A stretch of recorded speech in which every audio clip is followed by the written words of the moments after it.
स्वतंत्र अधिवेशन रही संसद में कार्य आरंभ होइतिबा नै मध्य जणा पड़ी। तेबे संसद में बाकी 4 दिन अधिवेशन नुआ पार्लियामेंट रे हेबाकु थिबा बेले आज प्रथम दिन अधिवेशन पुराना पार्लियामेंट भवन रे हेउछि। एक मिनट आप बैठिए, प्लीज बैठिए, प्लीज बैठिए, प्लीज बैठिए। मैंने पूर्व में भी कह दिया है, सारे विषय को मेरे संज्ञान में आपने ला दिया है।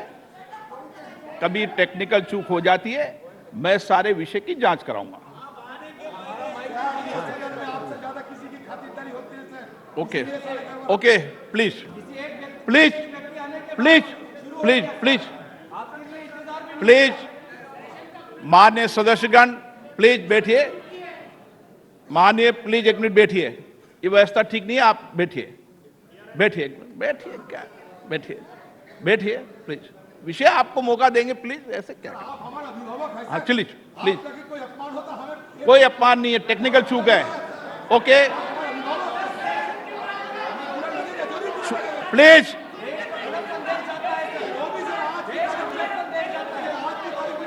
प्लीज प्लीज, आप सदन के नेता ऐसे मत करिए, मैंने इतनी व्यवस्था दे दी। प्लीज प्लीज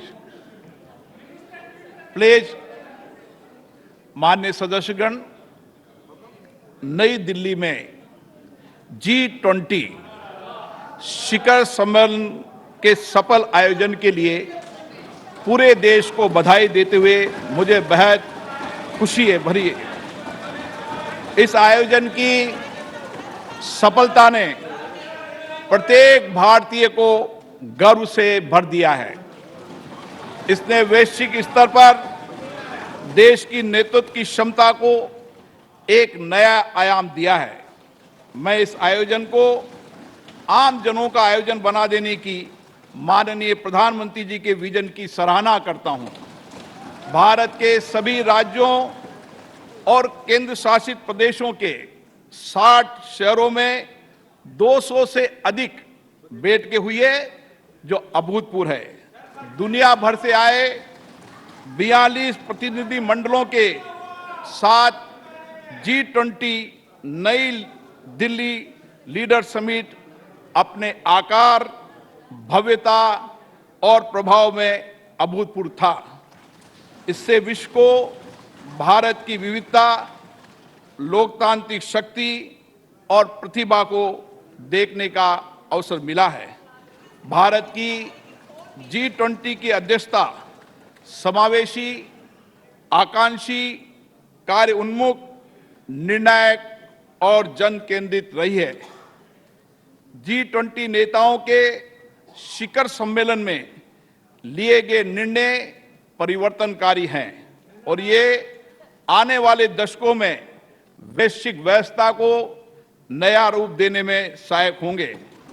माननीय प्रधानमंत्री जी के विजन और मार्गदर्शन में G20 नई दिल्ली लीडर्स समिट घोषणा पत्र को सर्वसम्मति से अपनाया गया और संवेदनशील मुद्दों पर भी सबकी सहमति बनी।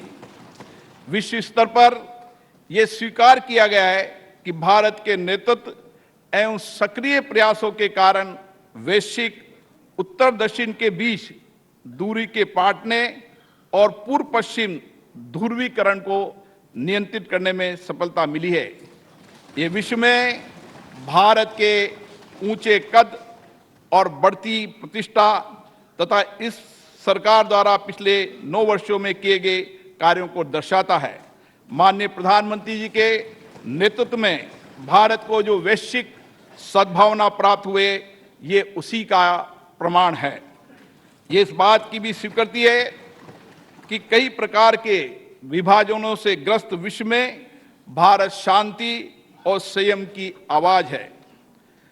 भारत की अध्यक्षता में ग्लोबल साउथ की आवाज को G20 की चर्चा के केंद्र में लाने में महत्वपूर्ण भूमिका निभाई है।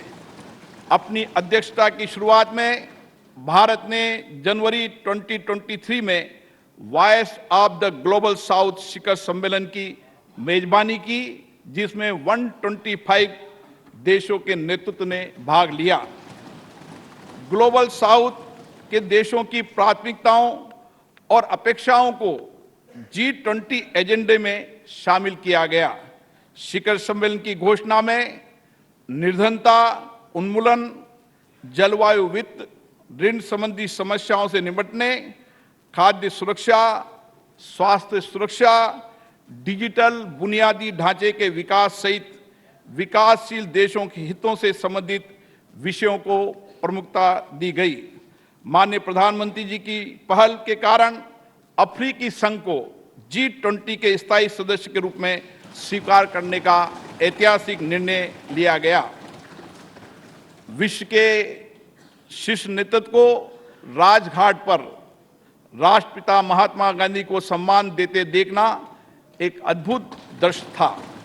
उन सभी ने महात्मा गांधी द्वारा प्रतिपादित शांति और अहिंसा के सार्वभौमिक विचार और वर्तमान समय में इसकी प्रासंगिकता को स्वीकार किया गया।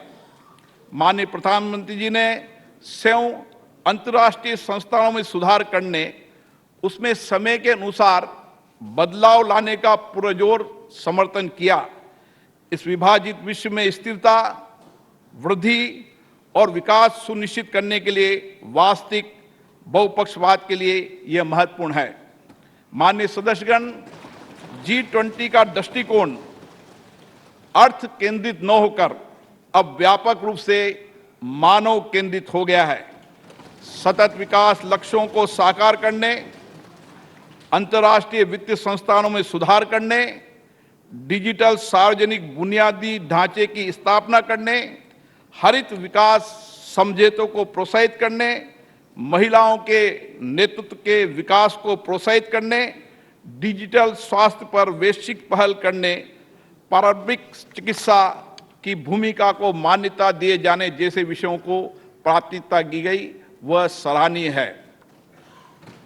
G20 शिखर सम्मेलन के प्रमुख परिणामों में अंतर्राष्ट्रीय अर्थव्यवस्थाओं को अधिक सक्रिय करना, विकास के लिए अधिक संसाधनों की उपलब्धता, पर्यटन का विस्तार, विश्व स्तर पर कार्य के अवसर, मोटे अनाज के उत्पादन और उपभोग के माध्यम से सुदृढ़ खाद्य सुरक्षा, कौशल की कमी और गतिशीलता की समस्या का समाधान करना,